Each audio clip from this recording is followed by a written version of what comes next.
How's it going? David from Comic Book Investments. So the Super Mario Brothers trailer just dropped. I said just watch it online, but I'm gonna give a couple thoughts about it just real quick.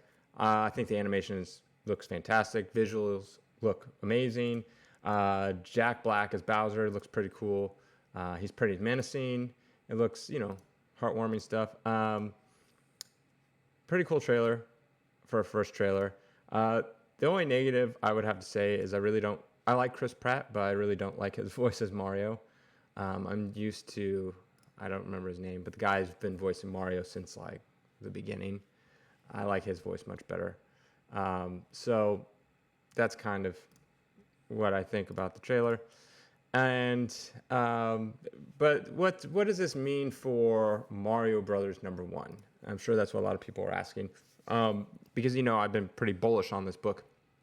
I think we're gonna see, if you have a copy up right now online somewhere, like eBay or something like that. I think if it's priced right, it'll be sold. I would not be surprised if a bunch of these, get picked up. This is the book you want. This basically his first appearance in the comic books. There's also a Blip comics where it's let's see if I can find it.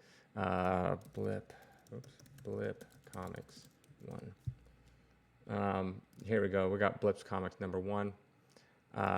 This is what it looks like right here. And it has a little cartoon in there with Donkey Kong and Mario. But really what people actually go after is more this one. This is the big one. I think this will see an initial spike because a lot of people will start picking copies up. Then maybe in the next month or two, it'll start to dip a little bit. But you might see some like rarer ones, like the ones that are in high grade, start selling. Maybe like 9.8s, 9.6s. Those probably sell for a decent price going forward. Then it'll be kind of like a lull for a bit. Maybe some dips in prices. With usually what happens is everyone's like, oh my gosh, it's going up. So everyone goes through their boxes and tries to find a Super Mario Brothers, and they sell it. And so then, there's only so many people that want it right away. And so you flood the market. It starts to go down a little bit. And then it really depends on how the movie does at that point. At that point, you'll see the final trailer. The movie's just about to be released. It could be a smash hit. It could be a mediocre hit. Or it could be just, I don't think it's going to be a bomb. I would highly, highly doubt that it's going to be a bomb. But the biggest question is, where will it land? Will it land in the $300 million range box office, $500 million, or $1 billion? My guess is it's going to be between 500 million and a billion. I don't think it'll go over a billion.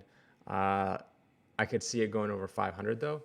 Somewhere in there, which means it's a pretty big hit, which would be pretty good for the book long term, because what happens is if it does that, they'll make a sequel. And then after that, who knows what's going to happen. That's so far in advance. So, but like I said, I think Nintendo needs to enter the new era, and that is making massive movie franchises. They just came out with their Nintendo World. It's like a theme park. So this fits in perfectly with that. They need to build basically an MCU for Nintendo properties and make them even more of a household name. And, then that's what they're going to do. So I've been very bullish on Nintendo comic books in general. So you got, Zelda, possibly even Metroid. Zelda will be the next one that you'll see probably popping up from Nintendo if this does well, which I think it will. So that's kind of like my thoughts.